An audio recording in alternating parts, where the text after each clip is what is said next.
Manage ചെയ്യുന്ന കാര്യമൊന്നുമില്ലല്ലോ. കാരണം വെച്ച് കഴിഞ്ഞാൽ അന്ന് ഫോണില്ല, മൊബൈലൊക്കെ ഒന്നും ഇല്ലല്ലോ. അപ്പൊ കോളേജിലും ഫോണൊക്കെ ഇല്ലേ? കോളേജ് എത്തിയപ്പോഴാണ് ഈ ഫോണൊക്കെ ഇതായ സമയം. ഞാൻ പറഞ്ഞ മറ്റേതാകുമ്പോ മറ്റേ ഹോട്ട്മെയില്, ജിമെയിൽ, മറ്റേ യാഹൂ ചാറ്റൊക്കെ ഉള്ള സമയമാണ് ഇതൊക്കെ. അപ്പൊ വല്ലപ്പോഴും ഒരു ഐ ലവ് യു, പിന്നെ കാണുമ്പോഴുള്ള സാധനവും ലോട്ടവും ലുക്ക് എക്സ്ചേഞ്ചും, കൈ ജസ്റ്റ് പോകുമ്പോ കൈ പിടിക്കുക, പരിപാടികളൊന്നും നടക്കൂലല്ലോ. പക്ഷെ എനിക്ക് ആ സമയത്തും നടന്നിരുന്നു എന്നുള്ളതാണ്. മൊട്ടമാടി, വാട്ടർ ടാങ്ക്, മൊട്ടമാടിയൊക്കെ ഉണ്ട് ആ സൈഡിലൊക്കെ. ചെന്നൈ അല്ലേ ഇതൊന്ന്, നാട്ടിലാണെങ്കിൽ അടി പാർസൽ തന്നെ ഞാൻ നാട്ടുകാർ അല്ലി കൊന്നേനെ. ഇതൊക്കെ ഒരു മെട്രോ സിറ്റിയിൽ വരുമ്പോൾ മാത്രമേ ഉള്ളൂ നടക്കുന്ന പ്രാക്ടിക്കൽ. ഇതാണ് ഞാൻ എടുത്തു പറയുന്നത്. ഇതൊന്നും ഇവിടെ ട്രൈ ചെയ്യാൻ പറ്റാത്ത കാര്യങ്ങളാണ്.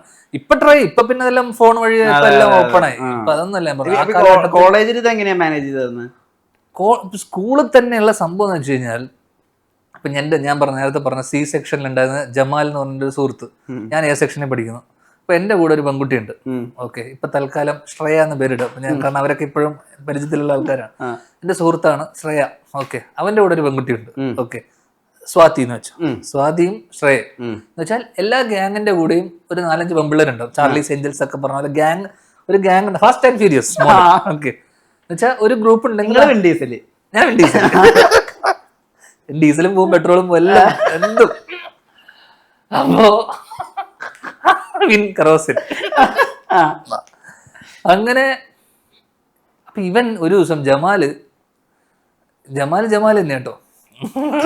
ഈ ജമാൽ എന്നോട് വന്നിട്ട് പറഞ്ഞു, സി സെക്ഷനിൽ പഠിക്കുന്ന ജമാലിന് എന്റെ ബാച്ചിലുള്ള ശ്രേയനോട് താല്പര്യം. അപ്പൊ ഞാനാണ് എന്റെ ബാച്ചിലെ ഗ്യാങ് ലീഡർ. മെയിൻ അവന്റെ ഗ്യാങ് ലീഡർ, അവന്റെ ബാച്ചില്. അപ്പൊ ജമാല് പറഞ്ഞു, ഒരു മീറ്റിംഗ് വെക്കണം മച്ചാന്ന് പറഞ്ഞു. ഞാൻ ചെന്ന മച്ചാ എന്നാ വിഷയം? അപ്പൊ ഇതൊക്കെ വേറൊരാള് ദൂത് വിട്ടിട്ട് നമ്മൾ പറയാം. നമ്മൾ ഡയറക്റ്റ് മിണ്ടൊന്നുമില്ല ഇങ്ങനെയൊന്നും. കാരണം അവൻ വേറെ ഗ്യാങ് ലീഡർ ആണല്ലോ.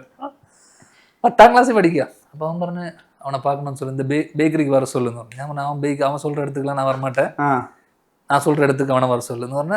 കാരണം അവന്റെ ആണല്ലോ ആവശ്യം. ഞാൻ വേറൊരു ബേക്കറി പറഞ്ഞു. ബേക്കറി രണ്ടും ബേക്കറി തന്നെ. ഓക്കെ, ഞാനൊരു ബേക്കറി പറഞ്ഞ് ആ ബേക്കറിയിൽ ഇവൻ വന്ന്. അപ്പോ ഇവൻ വരുന്നതെന്ന് വെച്ചാൽ 2 ബൈക്ക്, ബാക്കിലൊരു കാറ്. പഴയ ടാറ്റാ സോമോയില് 5 വെത്ത് വരില്ല. ഇത് ഈ തെലുങ്ക് പടത്തിലുള്ള പോലെയാണ് സ്കൂൾ ലെവൽ. ചെന്നൈ സ്കൂൾ ലെവലൊക്കെ, പ്രത്യേകിച്ച് ഞങ്ങൾ താമസിക്കുന്ന അണ്ണാനഗർ എന്നൊക്കെ പറഞ്ഞ സ്ഥലം എന്ന് വെച്ചാൽ ഇതെല്ലാം ഗ്യാങ്ങും പരിപാടി. ഇതൊക്കെ പറയണെന്ന് വെച്ചാൽ ഈ ഏരിയയിലാണ് വിശാല് പഠിച്ചത്, ആര്യ പഠിച്ചത്, ശ്രീകാന്ത് നടൻ, ഇവരൊക്കെ ഗ്യാങ്ങുകൾ ഉണ്ടായിരുന്നു. ഓക്കെ, ഇതൊക്കെ അവിടുത്തെ പിള്ളേർക്കൊക്കെ റിലേറ്റ് ചെയ്യാൻ പറ്റും. ഇപ്പൊ സൂര്യയുടെ നീ വാരണമായിരം കണ്ടു കഴിഞ്ഞാൽ ഏത്തി എന്ന് പറഞ്ഞ പാട്ടൊക്കെ ഇല്ലേ, അത് ഫുൾ അണ്ണാനഗർ ടവർ. ഒരു ഗ്രൂപ്പ് ഉണ്ടാവും, ഗ്യാങ് ഉണ്ടാവും, ഹോക്കി സ്റ്റംപ്, അടി പിടി, ഇതൊക്കെ വേറെ തന്നെ ഒരു കൾച്ചറാണ്. അപ്പോ ഈ സ്കൂളിലെ പെണ്ണിനെ വളച്ചു കഴിഞ്ഞാൽ അപ്പുറത്ത് പോയിട്ട് അടി ഉണ്ടാക്കുക എന്ന് വെച്ചിട്ട് ക്ലാസ്സിൽ തന്നെ അടി അങ്ങോട്ടും ഇങ്ങോട്ടും. ഇതൊക്കെയാണ് പ്രധാന വിഷയം. പെണ്ണേഴ്സ്, പരിപാടി, കാര്യങ്ങൾ, ഇത് മാത്രമേ ഉള്ളൂ പ്രധാന വിഷയം. അങ്ങനെ എനിക്ക് ജമാൽ എന്നോട് വന്നിട്ട് കാണണമെന്നുണ്ട്. കാരണം ജമാൽ ഞാനൊരു മീറ്റിങ്ങിന്റെ സാധ്യത പോലും ഇല്ല. ജമാൽ പറഞ്ഞു പാക്കണം എന്ന് ഞാൻ പോയി. ജമാൽ എന്നോട് പറഞ്ഞ കാര്യം എന്ന് വെച്ച് കഴിഞ്ഞാൽ, ജമാലിന്റെ ബാക്കിൽ സ്വാതി ഇരിപ്പുണ്ട്, എന്റെ ബാക്കിൽ ശ്രേയുണ്ട്. എന്റെ കൂടെ. ഇപ്പൊ ഞാൻ ബാക്കിൽ നിൽക്കുന്നു, ശ്രേയ ബാക്കിൽ നിൽക്കുന്നു, ബാക്കി എന്റെ ഗാങ്ങിലുള്ള 4-5 പേരുണ്ട്, അവന്റെ ഗാങ്ങില് 6-7 പേരുണ്ട്. അപ്പൊ എന്നോട് പറഞ്ഞു, ഞാന് എനിക്ക് ശ്രേയാവ് പിടിച്ചെടുക്കുന്നു പറഞ്ഞു. അപ്പൊ ഞാൻ ഇപ്പൊ ബാക്ക് എന്റെ ബാഗ് എന്നൊക്കെ പറഞ്ഞ അമ്മമാര് ബാഗ്. അപ്പൊ ഞാൻ ഇതൊക്കെ സത്യം കേട്ടോ, നീ തള്ളോന്നിരിക്കരുത് കറാന്ന് പറഞ്ഞു. എന്നാ പേസറെന്ന് ചോദിച്ചു.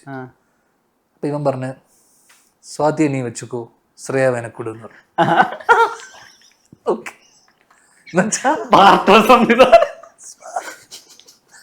സ്വാതിയെ നീ വെച്ച്, ഇവന്റെ കൂടെയുള്ള സ്വാതിയെ നീ വെച്ചുക്കോ, ശ്രേയ വെനക്കൂടെന്ന് പറഞ്ഞു. അപ്പൊ ഞാൻ പെട്ടെന്ന് സ്വാതിനെ നോക്കിയപ്പോ സ്വാതി ഇതാ ദൂരം എന്തായി പറയണ, ഇതെന്താണ് ഇവ എക്സ്ചേഞ്ച്. അപ്പൊ ശ്രേയ എന്നെ നോക്കിയിട്ട് ശ്രേയയും ഇത്. പക്ഷെ എനിക്കും ജമാലിന്റെ ഉള്ളില് ഡീലിങ്, എനിക്കാണെങ്കിലല്ലേ ഇത് പഴയ വടിവേലിന്റെ കോമഡി ഉണ്ട്, അക്കാവ നീ വെച്ചുക്കോ ബേക്കറി എനക്ക് அந்த ഡീലിങ് ரொம்ப പിടിച്ചത്. പക്ഷെ ആ ഡീലിങ് എനിക്കാണെങ്കിൽ ഈ സ്വാതിയോടെ ഒരു ഇഷ്ടക്കുറവില്ലതാനും. കണ്ട് മടുത്തു. ഓക്കെ, അപ്പൊ ഞാനിങ്ങനെ നോക്കിട്ട് പറഞ്ഞു, ഉള്ളിലാണെങ്കിൽ ആഗ്രഹം ഉണ്ട് താനും എക്സ്ചേഞ്ചിന്. പറഞ്ഞു മറ്റേ അളവക്കധികം ആസബിളാമ്പിളിയും അതുപോലത്തെ എന്തോ ഒരു കൂറ ഡയലോഗായിട്ട് ഞാൻ അടിച്ചിട്ട് നടക്കുക. കാരണം അതാണ് ഞാൻ പറഞ്ഞത്, ഈ ഒറ്റ ഡയലോഗ് കൊണ്ട് ഞാൻ ആരായി? ഹീറോ. ഹീറോ. സ്വന്തം കൂടെയുള്ള ജമാൽ ആരായി? ചെറ്റ.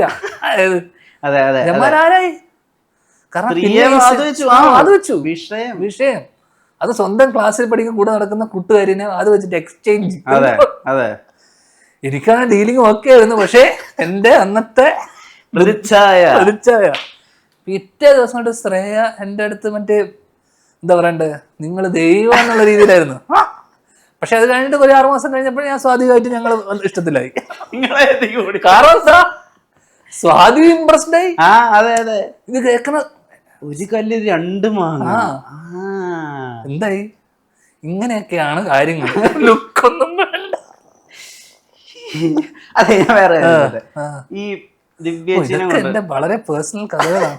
ദിവ്യേച്ചിനെ കൊണ്ടുവന്നിട്ട് മലർവാടി ആർട്സ് ക്ലബിന്റെ Day 1 റിലീസിന് അന്ന് ദിവ്യേച്ചിനെ ചെന്നൈയിൽ നിന്ന് ഫ്ലൈറ്റ് എടുത്തിട്ട് കൊച്ചിയിൽ അങ്ങോട്ട് കൊണ്ടുവന്നിട്ട് പടം കാണിച്ചിട്ട് പിന്നെ കൊച്ചിയിൽ നിന്ന് ചെന്നൈയിലേക്ക് കൊണ്ടുപോയിട്ടുള്ള ഒരു കഥ കേട്ടിട്ടുണ്ട് ഞാൻ. അതൊക്കെ ഒരാളെ പ്രേമിച്ച് ഒറ്റൊരാളെ വൺ വുമൺ മാൻ. പക്ഷെ ആ ലെവൽ ഓഫ് ആ ലെവൽ ഓഫ് ഡെഡിക്കേഷൻ എപ്പോഴെങ്കിലും ഞാൻ ചേട്ടൻ ചെയ്തിട്ടുണ്ടോ? ആ ലെവൽ ഓഫ് എല്ലാവരുടെ കൂടെ ചെയ്തിട്ടുണ്ട്. അതാണ് നീ മനസ്സിലാക്കേണ്ടത്. എടാ, ഈ ഡെഡിക്കേഷനാണ് ഏറ്റവും കൂടുതൽ നമുക്ക് വേണ്ടത്. കാരണം നമ്മൾ സ്നേഹിക്കുന്ന കുട്ടിയോട് നമ്മൾ തോന്നിപ്പിക്കണം നീയാണ് എൻ്റെ എല്ലാം. അതാണ് അന്നത്തെ കാലത്ത് അതാണ്. അതായത് ഒരേ സമയം ഇപ്പൊ ഒരു 5 പെമ്പിളേരുണ്ടെന്ന് ഇതെങ്കിൽ ഞാൻ അന്നൊക്കെ ആണെങ്കിൽ ഉണ്ടല്ലോ, ഇപ്പൊ ഒന്നുമില്ല. അന്നൊക്കെ ആണെങ്കിൽ ഞാൻ കത്തിയെ കൊണ്ട് നടക്കുക.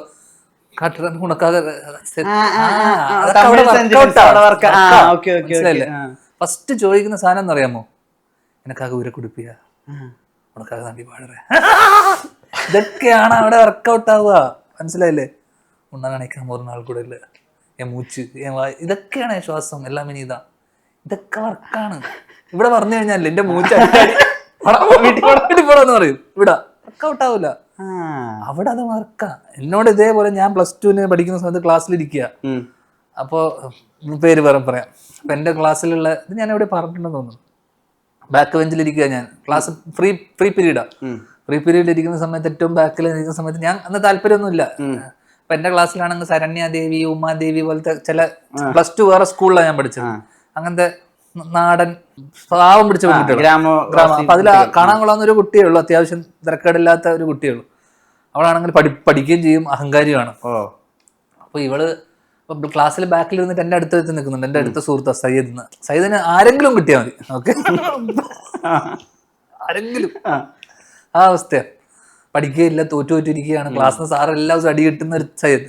അപ്പൊ സയ്യിദിന് ഇപ്പൊ ക്ലാസ്സിന് എന്റെ ഫ്രണ്ടിലിരിക്കുന്ന ഉമേഷ് വന്നിട്ട് പറഞ്ഞു, ശരണ്യാദേവി സയ്യിദ് ഒന്ന് ലവ് പண்றான்னு പറഞ്ഞു. അപ്പൊ പോ എന്ന് പറഞ്ഞു. അപ്പൊ അടുത്ത ഉമാ സയ്യിദ് ഒന്ന് ലവ് പண்றான்னு പറഞ്ഞു. തരുതല എന്ന് പറഞ്ഞു. ഇവരൊക്കെ ആട്ടി വിടുന്നു. അങ്ങനെ പെട്ടെന്ന് ഇവന് മച്ചാ ഉനക്ക് ഇതും സെറ്റ് ആവാതടാ വിട്ടറാ എന്നൊക്കെ പറഞ്ഞു. സയ്യിദ് ഇങ്ങനെ വിഷമിച്ചിരിക്കുമ്പോ ഈ പഠിപ്പിച്ചിട്ട് പെണ്ണിനെ വിളിച്ചിട്ട്, ഗായത്രി ധ്യാനം ലവ് പண்றான்னு പറഞ്ഞു. പെട്ടെന്ന് ഞാൻ ഡേ മച്ചാ. ഇവള് പെട്ടെന്ന് ഇങ്ങനെ നോക്കിയിട്ട് ഒരു ലുക്ക് അങ്ങനെ നാണം. അപ്പൊ ഇവൻ എന്നോട് അച്ഛാ എന്ന് പറഞ്ഞിട്ട് പോയിട്ട് ഇവൻ പിന്നെ എന്താ സംസാരിച്ചതെന്ന് അറിഞ്ഞൂടാ. ഇവള് ഇന്റർവ്യൂ ലഞ്ച് ബ്രേക്ക് ആയപ്പോ എൻ്റെ അടുത്ത് വന്നിട്ട് പറഞ്ഞു, പഠിക്കുന്ന കുട്ടി, ബുദ്ധിയുള്ള കുട്ടി, സൗന്ദര്യമുള്ള കുട്ടി, അത്യാവശ്യം പഠിക്കുന്ന ക്ലാസ്സിലെ പഠിപ്പിച്ചിട്ട് പെൺകുട്ടി. ഞാനാണെങ്കിലും ക്ലാസ്സിലേ പോവാത്ത, അല്ല ആ ഫ്രീ പീരീഡ് അന്ന് ഉള്ളതുകൊണ്ടാണെന്നൊന്നും ക്ലാസ്സിൽ പോയ എന്നെ രണ്ടുപേരെ കാണാന്നൊക്കെ വെച്ച്. അങ്ങനെ എന്നോട് വന്നിട്ട് അവൻ എൻകിட்ட சொன்னதெல்லாம் ഉണ്മയാന്ന് ചോദിച്ചു. അപ്പൊ ഇവ എന്തോ പറഞ്ഞിട്ടുണ്ട്. എല്ലാം ഉണ്മതാ ഗായത്രി എന്ന് പറഞ്ഞു. എനക്കാകെ ഊരെ കൊടുപ്പേന്ന് சொன்னியா അമ്മേ. അപ്പൊ ഞാൻ ഊരെ തരുവേ